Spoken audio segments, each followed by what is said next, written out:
안녕하세요. 저는 41살에 쉬지 않고 열심히 뛰어다니는 여자입니다. 몸이 좋지 않기 때문에 한시도 제 아래 소홀히 할 수가 없어요. 잠시라도 게을러지면 몸의 근육이 점점 약해지는 걸 몸으로 느끼고 있거든요. 언젠가 좋아질 거라고 믿고 있지만 한 번 다친 내 신경은 좀처럼 정상적으로 돌아오려고 하지 않네요. 의사는 그래도 다른 편마비 환자보단 증상이 약한 편이라 다행이라고 하셨어요. 편마비가 발생된 지는 8년 정도 되었습니다. 그리고 제 곁에서 한결같이 지켜준 남편이 있어요. 결혼한 지는 10년 정도가 지났고 결혼 2년차 되던 날 시모와 문제가 생기기 시작하면서 가정에 불화가 찾아왔어요. 시모는 처음부터 저를 마음에 들어하지 않으셨고 하루라도 빨리 아이를 가지지 않는 점에 대해 불만이 더욱더 심해지기 시작했었네요. 하지만 임신이라는 게 원한다고 되는 것도 아니잖아요. 거기에 더해 명절날 또한 쉬지 않고 부려먹는 바람에 어쩔 때는 친정에 가지 못하는 상황이 생기기도 했었습니다. 당연히 이 문제에 대해 남편과 진지하게 대화하며 풀어나가려 했었지만 제가 되려 가족 불화의 원인 제공자라는 말도 안 되는 말들을 늘어놓았어요. 결국 참다 못해 지렁이도 밟으면 꿈틀거린다고 결국 어른을 공경하지 못하고 면전에다 막말을 퍼붓고 말았습니다. 네가 지금 시애미한테 욕을 퍼부어? 내가 아무리 너한테 막말을 했어도 어른에게 욕설을 퍼붓는 건 잘못된 거 아니니? 잘못한 건 아시나 봐요. 저에 대해 존중해 주지도 않고 인간 이하의 취급을 해주시는데 제가 왜 어머님을 대접해 드려야 하는 거죠? 저도 똑같이 해드리는 건데요. 똑같은 사람인데 인격 모독하는 것 자체가 저에게 욕설을 퍼붓는 거와 같은 거예요. 당연히 잘못된 점에 대해서 불만을 털어놓은 건데 그걸 고깝게 들으니까 문제인 거지. 너 자신을 인정할 줄도 알아야 되는 거야. 너 지금 결혼 2년차 됐지? 그런데 편한 게 뭐가 있어? 명절에도 당연히 시댁이 우선이고 그만큼 해야 될 일이 있으니까 너희 집에 못 갈 수도 있는 거지. 그거 가지고 입이 태빨 나와서는 시애미를 잡아먹으려고 들어? 너 혼자 사는 거 아니잖아. 결혼했으면 뭐든지 환경에 맞춰서 살아야 하는 거다. 그런데 너는 자기 주장만 펼치고 있는 거잖아. 임신도 그래. 노력을 하면 안 되는 게 어디 있니? 산부인과에서 우리 아들이랑 새아가 너랑 저번에 검사 받았는데 충분히 임신될 수 있는 조건을 모두 갖췄다고 그랬잖아. 그런데 안 되는 건 뭐라고 생각하니? 너희가 제대로 된 계획을 하지 않는다는 소리야. 이런데도 시애미가 잘못된 거니? 당연히 잔소리가 나갈 수도 있는 충분한 상황이지. 한 번만 더 시애미한테 막말하면 가만두지 않겠어? 시모는 성격이 남들과는 좀 다른 편이에요. 드세다고 해야 할까요? 시골 분들 대부분이 약간 그런 성격을 가지고 있다고는 하지만 시모의 성격은 살면서 처음 보는 성격이었고 그런 점들이 저와는 맞지 않았어요. 아마 저 말고 다른 여자가 이 집에 시집 왔으면 뒤도 안 보고 도망쳤을 정도로 시모의 행동은 저를 너무 힘들게 만들었습니다. 대화할 때 편하게 이어나가도 되는 걸 항상 윽박 지르고 사람의 심기를 꼭 건드려야 직성이 풀리는 듯 시모 얼굴 볼 때마다 마음의 상처를 받고 돌아왔어요. 남편도 중간 입장에서는 당연히 난처할 수밖에 없는 상황이었죠. 그래서 심기가 불편해지면 눈치 보면서 어떻게든 기분 풀어주려고 애쓰는 남편도 참 불쌍해 보였습니다. 그런 일들 때문에 한두 명이 피해를 본 게 아니었고 그로 인해 남편과 시모의 사이 또한 점점 벌어지게 되었습니다. 자기가 내린 결정이었으니 제발 깨우치기를 바랬지만 그렇지 못했네요. 결국 남편 또한 참다 못해 앞으로 연락하지 말자며 등을 돌렸고 이런 문제로 자신의 행동을 뉘우치는 게 아닌 오히려 더 큰 역효과를 불러오면서 엄청난 일이 터짐과 동시에 돌이킬 수 없는 현실에 하염없이 눈물만 흘렸습니다. 어머님, 제가 일하는 곳까지 찾아오시면 어떡해요? 나중에 다시 전화 드릴 테니까 일단 오늘은 들어가세요. 네가 지금 시애미한테 오라가라 명령질 하는 거야?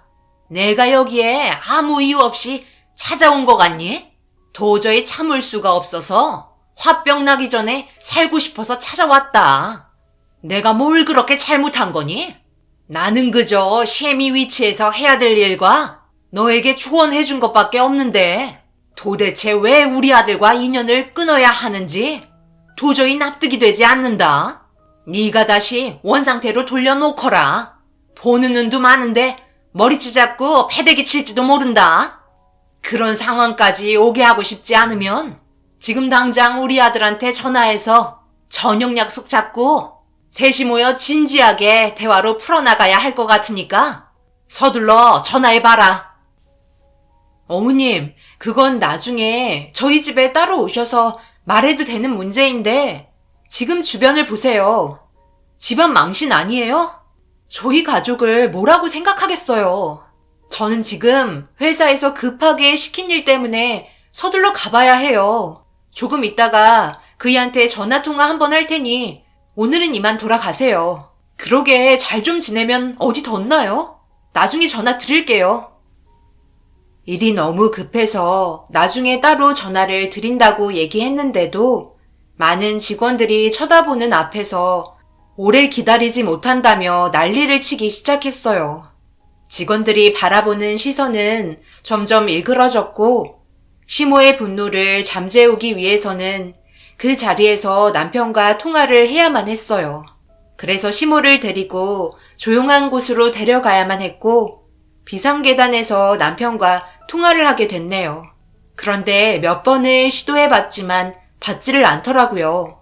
그래서 흥분한 시모를 진정시키려 계속해서 전화를 했지만 연결이 안 된다고 저녁에 다시 전화해서 조만간 다시 얼굴 보며 얘기하자며 겨우 상황을 끝낸 뒤 집으로 돌려보냈습니다.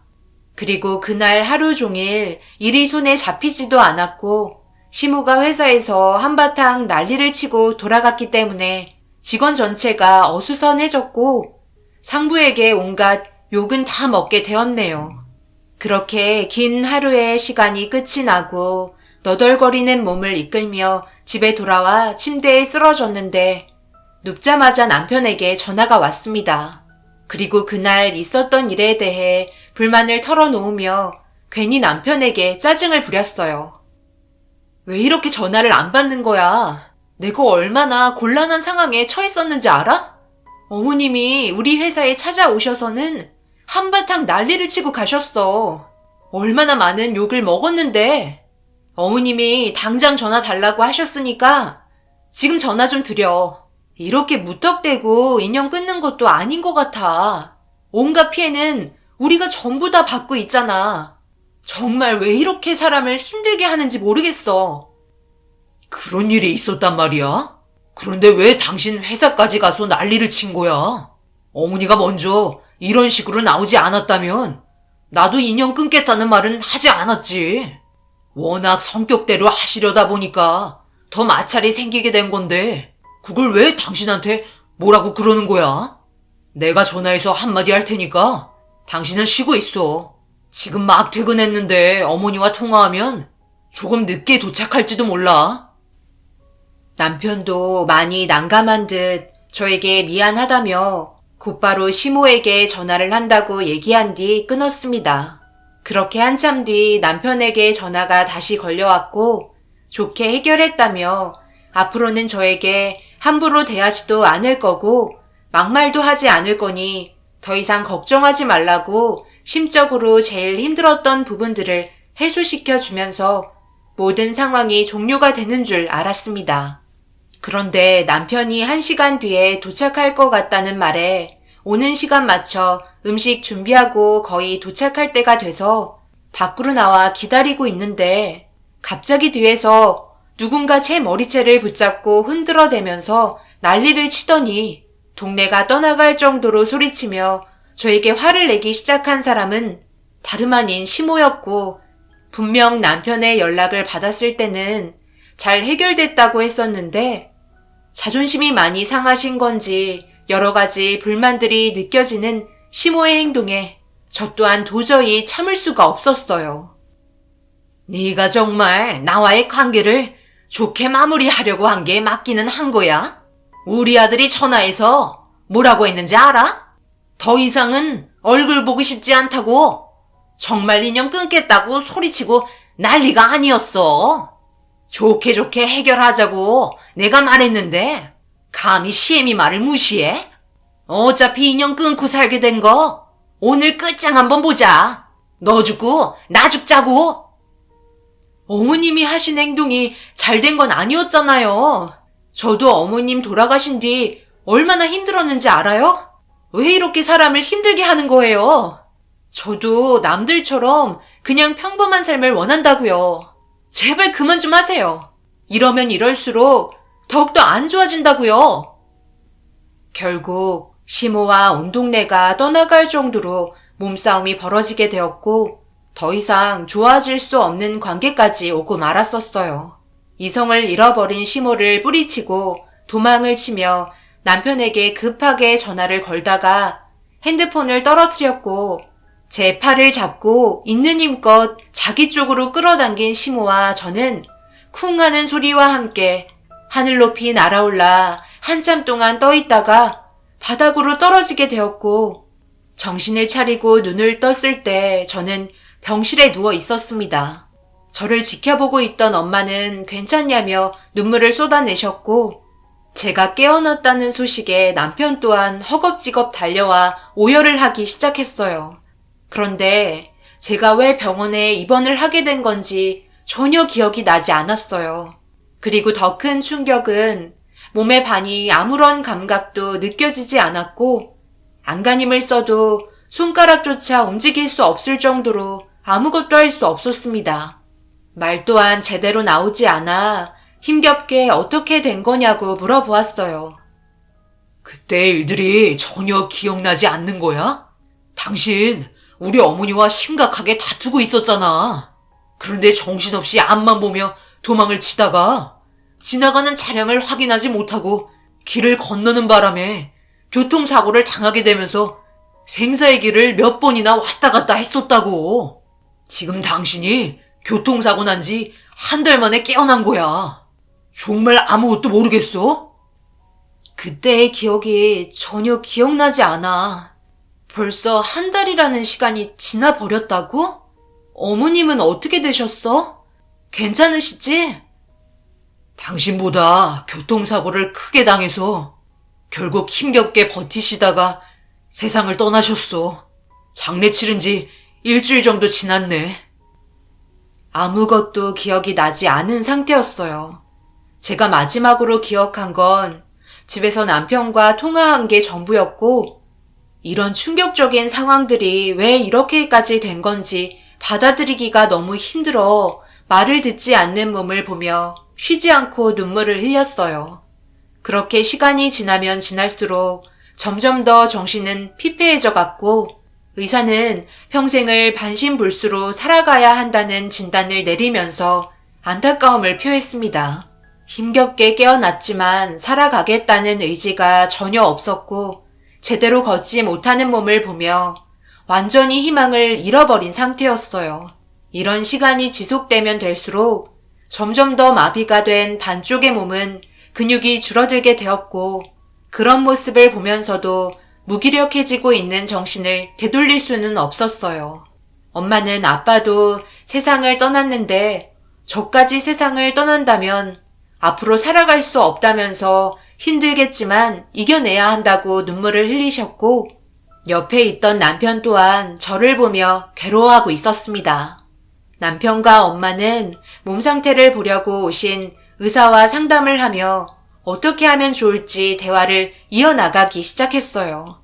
의사는 정상적인 사람처럼 살기에는 힘들겠지만 아무것도 하지 않고 자신의 몸을 그대로 방치한다면 신체에 치명적이면서도 영구적인 장애를 가져오기 때문에 추가적인 뇌졸중이 발생이 될 수도 있기 때문에 뇌신경의 회복이 일어나는 3개월 내서 6개월 이내에 조속한 재활치료가 이루어져야 추가적인 병명에 대한 후유증이 없을 거라는 말을 옆에서 듣게 되었고, 엄마는 무리하게 하지 않아도 되니 조금씩 움직여보는 게 어떻겠냐고 얘기하기 시작했고, 남편과 그리고 엄마에게 더 이상의 피해를 주고 싶지 않아 재활치료를 시작하게 되었어요.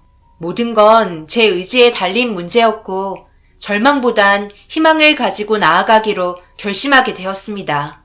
그렇게 시작된 재활치료는 하루하루 거듭할수록 노력한 결과를 보여주기 시작했고, 어느덧 8년이라는 시간 동안 제 곁에 머물며 한시도 떨어지지 않고 간호해 주셨습니다. 그 결과 8년 전과는 다르게 한쪽 팔과 한쪽 다리가 완전히 자연스럽게 움직이는 건 아니지만 그래도 일상생활하는 데는 크게 문제가 없을 정도로 좋아진 상태였어요. 그리고 성격 또한 많이 바뀌게 되면서 부정적인 시선보단 긍정적인 시선으로 세상을 바라보게 되었고, 제대로 기억이 나지 않는 과거의 일들은 전부 잊어버린 채 현재의 삶에 감사하며 살아가고 있었네요. 그리고 제가 할 수 있는 일을 찾기 위해 알아보던 중 쇼핑몰 운영을 하는 데 있어 크게 움직임이 필요하지 않는 것들도 많이 있더라고요. 그래서 물리치료를 받고 돌아온 이후에는 쇼핑몰에 대해 계속해서 공부하며 조금씩 수익을 만들어 나가기 시작했습니다. 그동안 저를 위해 지극정성으로 간호해준 엄마와 남편에게 너무 고마워서 처음 쇼핑몰을 운영하면서 생기게 된 수익으로 외식을 하기로 했었어요. 남편은 힘들게 벌은 돈 저축하자고 얘기했지만 그동안 제대로 된 보답도 하지 못한 것 같아 괜찮은 음식점으로 향하게 되었습니다. 그렇게 한자리에 모여 즐거운 식사를 하면서 즐거운 대화를 이어나갔어요. 그래도 우리 딸이 그동안 열심히 재활치료하는데 정말 많이 노력해서 정상적인 생활을 할 수 있게 된 게 엄마는 꿈만 같구나. 모두 한자리에 모여 웃으면서 맛있는 음식 먹으며 시간을 보내게 될 거라고는 상상도 못했었는데 노력하면 안 되는 게 없는 건 확실한 것 같다. 더 열심히 치료받아서 나중에는 우리 함께 여행 계획도 세워보는 게 좋을 것 같은데? 그렇게 된다면 더 바랄 게 없죠. 요즘 영숙이가 쇼핑몰 운영하는 것도 잘 되고 있어서 더욱더 긍정적인 면이 많아진 것 같아요. 처음에는 아무것도 하지 못할 것 같아 정말 많이 절망했었는데 지금은 뭐든지 할 수 있을 거라며 강한 의지를 보여준다니까요. 그런데 이런 행복을 나만 느낀다는 게 참 마음이 아프네. 최근 들어 계속해서 어머님이 꿈에 나오고 있어. 그때의 아픔이 아직까지 그대로 남아있어서 꿈에까지 나오는 것 같아. 조금 더 이해해주고 서로 좋게 풀어나갔다면 이런 안 좋은 일은 없었을 텐데. 떠난 사돈 얘기는 갑자기 왜 하는 거야? 누구 때문에 이렇게 태워버렸는데? 정말 오래간만에 함께 웃는 자리에서 그런 말 하지 말자. 나는 아직도 그때의 기억 때문에 잠도 제대로 잘 수 없는 지경이야. 그리고 사돈 어른도 이 문제로 속병 나셔서 결국 떠나신 거 너도 잘 알잖아. 남은 건 우리 셋뿐이다. 앞으로 우리 셋이 행복하게 지내기만 하면 되는 거야. 지나간 과거의 기억 계속 생각하려고 하지 마. 좋은 기억도 아니잖아. 계속해서 그때의 기억들을 떠올리려 하다 보면 더 무기력해지고 정신적인 스트레스가 지금의 몸의 균형을 깨트려 버릴지도 모른다고. 그러니 2번 다시 과거에 있었던 일들은 전부 잊고 앞으로의 일들만 보자꾸나. 엄마는 시모와 안 좋았던 기억을 떠올리고 싶지 않았는지 잠깐 얘기했던 것뿐인데 예민하게 받아들이셨고, 그런 분위기가 어색해지는 것 또한 저도 싫어서 더 이상 말을 하지 않았었어요. 그런데 어느 순간부터 시모와 사고가 났던 장면이 뚜렷하게 보이는 건 아니지만 그때의 상황이 꿈에 계속해서 나타났어요. 시간이 지나면 괜찮아지겠지 생각했는데도 정반대로 계속해서 나타나는 꿈들 때문에 또 다른 고민거리가 생기게 되었네요. 하지만 모두가 싫어하는 과거의 일들을 말하는 게 더 이상 의미가 없을 것 같아 그때 이후로 아무 말도 하지 않았고 그렇게 즐거운 식사를 마친 뒤 집으로 돌아왔어요. 집에 도착해 밀려있는 쇼핑몰 운영을 하고 있었고 남편은 소파에 앉아 쉬고 있었습니다. 그런데 회사 직원에게 전화가 왔는지 심각한 대화가 오고 가는 것 같았고 일에 문제가 생긴 것 같아 나가봐야 할 것 같다며 금방 일 처리하고 오겠다면서 급하게 현관문을 열고 밖으로 나갔습니다. 남편은 생산 관련해서 일을 하고 있기 때문에 제품에 문제가 생기면 총관리자인 남편이 욕을 먹게 되는 상황이라 어쩔 수 없는 상황이었어요. 평일이건 주말이건 언제 어디서든 돌발 상황이 발생되기 때문에 관리하는 데 많은 어려움을 느끼고 있는 것 같았고 그런 고민들을 지켜보고 있는 저 또한 괴로웠습니다. 그러고 보니 8년 동안 저를 위해 앞만 보고 달려왔지만 남편이 얼마나 힘들게 버티고 있었는지 모든 걸 이해할 수 없었어요. 너무 미안했고 집에 돌아오면 고생했다고 위로의 말과 함께 꽉 껴안아 주려고 기다리고 있었습니다. 그런데 회사에 문제가 생겼는지 새벽 시간이 훨씬 지났는데도 돌아오지 않았어요. 결국 저 또한 동이 틀 때까지 남편을 기다렸고 아침이 돼서야 남편이 온몸에 기름이 묻은 상태로 집에 들어왔습니다. 일이 많이 힘들었는지 들어오자마자 씻고 방에 들어가 누웠어요. 그렇게 한참 동안 눈을 붙인 뒤 남편의 핸드폰에 알람 소리가 울려 퍼졌고 눈을 뜬 남편이 나갈 준비를 했어요. 제가 물리치료를 받아야 해서 항상 시간에 맞춰 알람을 켜놓았네요. 그런 사소한 거 하나하나 전부 고마웠고 지쳐있는 남편을 안아주었습니다. 그렇게 물리치료실에 도착을 하니 엄마도 저를 도와주기 위해 미리 도착해 계셨고 그렇게 여느 때와 다름없이 최선을 다해 물리치료를 받는 데에 힘을 쏟았습니다. 그렇게 2시간 정도의 시간이 흐른 뒤 잠시 쉬었다가 마지막 1시간만 하면 집으로 돌아갈 시간이라 들어가기 전에 함께 저녁을 먹고 들어가는 게 좋을 것 같아 물리치료실에서 나와 남편이 있는 곳으로 가려는데 항상 기다리고 있었던 곳에 남편이 자리에 없었어요.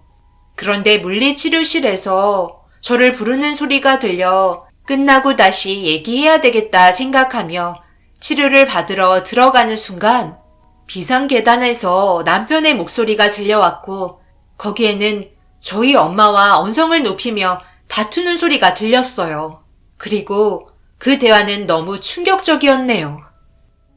더 이상은 저도 힘들어서 안 되겠어요. 하루도 편할 날이 없다고요. 장모님은 편하세요? 모든 건 솔직하게 말하고 죄를 용서받는 게 당연하다고요. 언제까지 숨길 수 있는데요? 저희 어머니가 돌아가신 것 또한 전부 저희 책임이잖아요. 그때 일만 아니었으면 이런 상황은 오지 않았을 거라고요. 제 아내가 기억을 잃게 된 것 또한 너무 큰 충격 때문일 수 있어요. 그때 저와 눈이 마주친 뒤 핸드폰을 떨어뜨렸을 때를 아직까지도 잊을 수가 없어요. 이제 그만하는 게 좋겠어요. 여기까지 와서 그만두겠다고? 지금 나랑 장난하자는 거야? 우리 사이가 그렇게 가벼웠니? 그때 나도 내 딸이랑 마주쳤을 때 하늘이 무너질 것처럼 너무 괴롭고 힘들었어. 그런데 모든 걸 돌이키기에는 늦었었잖아. 그리고 지금까지 우리가 함께한 시간이 8년이 넘어가. 이렇게 될 거라는 거 아무도 몰랐고 나 또한 매일같이 얼굴 보고 있는 이 시간이 너무 괴로워. 그래도 어제 내가 전화해서 나한테 와줬잖아. 지금처럼 아무렇지도 않게 살아가면 되는 거야. 그럼 달라질 건 아무것도 없어. 우리 딸만 사랑이 아니잖아. 그리고 지금 여기에서 이런 말 하는 거 너무 위험한 것 같아. 나중에 나를 다시 얘기하자. 저희 어머니가 제 아내를 잡아 끌어당기지 않았다면 지금쯤 둘 다 이 세상 사람이 아니었다고요. 저희가 어떤 행동을 했는지 둘 다 저희가 서로 껴안고 있는 걸 전부 지켜보고 있었고 언젠가 전부 기억이 떠오를지도 몰라요. 그때 되면 더 큰 불행이 찾아올지도 모른다는 거 모르세요? 이제야 겨우 정신 부여잡고 열심히 살아가고 있는데 이런 상황 알려주면 감당할 수 있겠냐고요. 저는 더 이상 감당할 수 없을 것 같아요. 제 아내가 꿈속에서 어머니가 나온다고 할 때마다 정말 죽고 싶은 심정이라고요. 믿을 수 없는 말들의 대화가 오고 갔고 받아들이기가 너무 힘이 들었어요. 제가 제일 사랑하고 있던 사람들이 돌이킬 수 없는 충격적인 행동을 했다는 것 자체가 그 자리에서 주저앉아 버렸고 남편과 엄마의 대화로 인해 제가 사고가 났을 때의 기억이 전부 떠오르게 되었습니다. 그리고 그 상황에서 비상계단의 문을 열고 밖으로 걸어 나온 남편과 엄마는 눈물을 흘리고 있는 저를 보자마자 하얗게 질린 얼굴로 바라보셨어요. 떨리는 목소리로 왜 여기 있냐며 주저앉은 저에게 천천히 손을 내미는데 지금까지 했던 모든 행동들이 전부 거짓처럼 느껴지게 되면서 엄마의 손을 뿌리치고 천천히 힘겹게 일어나 제대로 걷지도 못하는 다리를 질질 끌며 물리치료실에서 빠져나왔어요. 남편과 엄마는 저를 붙잡으며 제가 상상하는 그런 게 절대 아니라고 얘기했지만 이미 늦어버렸고 전부 다 변명일 뿐 절대 용서할 수 없는 두 사람과 더 이상 함께할 수 없었습니다. 남편과 엄마는 제대로 걷지 못해 계속해서 넘어지는 저를 더 이상 앞으로 가지 못하게 무릎을 꿇으며 손이 발이 되도록 빌었습니다. 지금 이 상황을 저보고 받아들이라는 거예요? 앞으로 제 앞에서 빌고 있는 두 사람을 용서해달라는 거예요? 그래서 그동안 죄책감 때문에 지극정성으로 간호해 주신 거예요? 본인들 때문에 제가 이런 몸 상태로 되어버렸으니까 저랑 지금 뭐 하자는 거예요? 저한테 뭘 원하시는 거냐고요? 더 이상 아무 말도 듣고 싶지 않고 용서해주고 싶지도 않아요. 내가 이렇게 된 게 전부 당신들 때문이라는 걸 생각하니 너무 끔찍하고 소름이 돋네요. 남편은 배우자를 앞에 놔두고 엄마와 불륜을 저지르고 엄마는 하나뿐인 자식의 남편과 불륜을 저질렀는데 제가 더 이상 뭘 더 할 수 있겠어요? 아, 그런 거였어요? 둘이 행복하길 빌어달라는 거예요? 이혼해 줄 테니 잘 살아보세요. 두 번 다시 얼굴 보고 싶지 않으니 더 이상 따라오지 마요. 한 번만 더 따라오면 절대 가만두지 않을 거야. 천벌받은 인간들. 다시는 내 앞에 나타나지 마. 알겠어? 남편과 엄마는 저에게 아무 말도 하지 못하고 하염없이 눈물만 흘렸어요. 사람이 넘지 말아야 할 선을 넘어버렸는데 더 이상 제가 뭘 할 수 있겠어요. 정신이 나간 상태에서 어디를 가는지도 모르고 감각이 없는 한쪽 다리를 끌며 두 사람의 얼굴을 보고 싶지 않아 도망쳤어요. 차라리 더 이상 살고 싶지 않으니 이대로 세상을 떠나고 싶다는 생각밖에 안 들었습니다. 계속해서 앞만 보며 걷다 보니 어느덧 다리 위에까지 도착하게 되었고 이 세상과의 작별을 하려고 하는 순간 끝까지 쫓아오던 남편과 엄마는 저를 붙잡고 오열하기 시작했습니다. 잘못했다며 어떠한 벌이라도 받겠다고 하길래 그럼 저 대신 이 세상에서 다시는 얼굴 보이지 않게 지금 당장 다리 위에서 생을 마감하라고 했어요. 그런데 본인들은 그렇게까지 하고 싶지는 않은지 머뭇거리더라고요. 지금까지 단 한 번도 의심한 적 없이 믿고 있었던 남편과 엄마가 제일 큰 아픔을 주었다는 게 저에게는 너무 힘이 들었습니다. 결국 다리 위에서 벌어진 위태로운 몸싸움은 주위 사람들의 신고로 경찰이 출동하게 되었고 그제서야 모든 상황이 진정되었습니다. 경찰분들은 맨발로 밖으로 걸어 나왔기 때문에 상처 투성이인 제 발을 보며 치료를 받아야겠다고 병원으로 옮겨졌고 그렇게 치료를 받고 있는데 의사 선생님에게 간절히 부탁했어요. 이 세상과 작별할 수 있는 약이 있으면 제발 달라고 애원했습니다. 너무나 고통스러울 정도로 살고 싶지 않은 현실들이 저를 너무 힘들게 만들었어요. 제가 눈을 감아야 두 사람을 안 볼 수 있을 것 같더라고요. 걱정은 되는지 계속해서 주위에 있으려는 그런 모습들이 너무나 싫었습니다. 결국 이 문제로 남편과는 이혼을 선택할 수밖에 없었어요.